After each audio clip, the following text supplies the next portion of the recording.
Será que os cristãos podem comemorar o Dia Internacional da Mulher?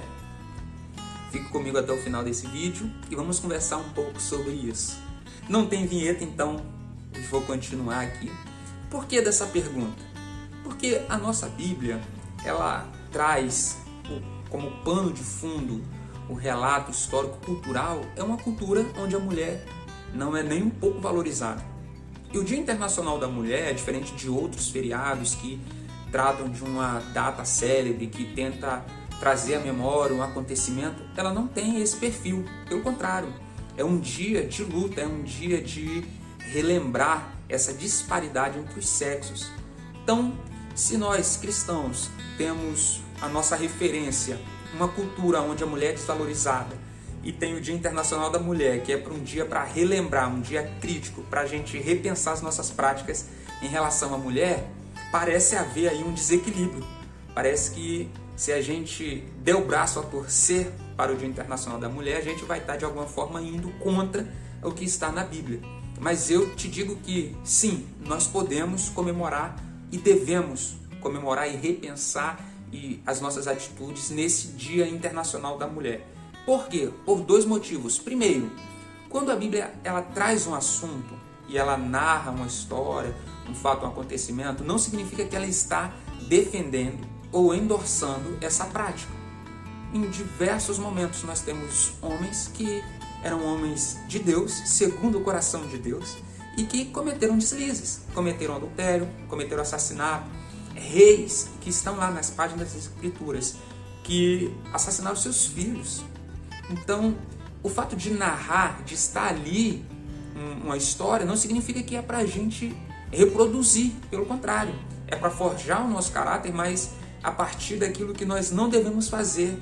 E também mostra as fraquezas daqueles homens, que eram homens como a gente. Não é uma história mitológica, entendeu? Utópica. Pelo contrário, eram pessoas reais que viveram aqui. Então, eles tinham suas falhas.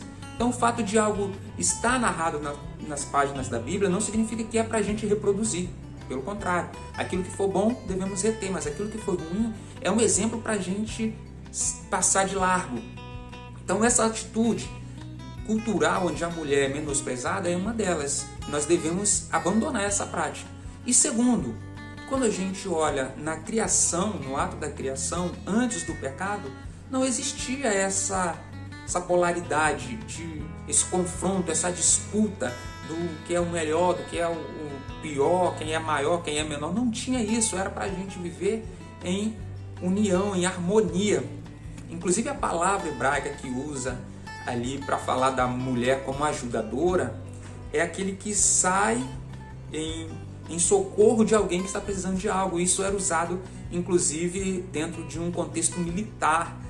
Então, quando fala que a mulher vinha ajudar, era porque ela era tão forte quanto aquele que precisava da ajuda, porque não faz sentido você pedir ajuda a alguém que é mais fraco que você.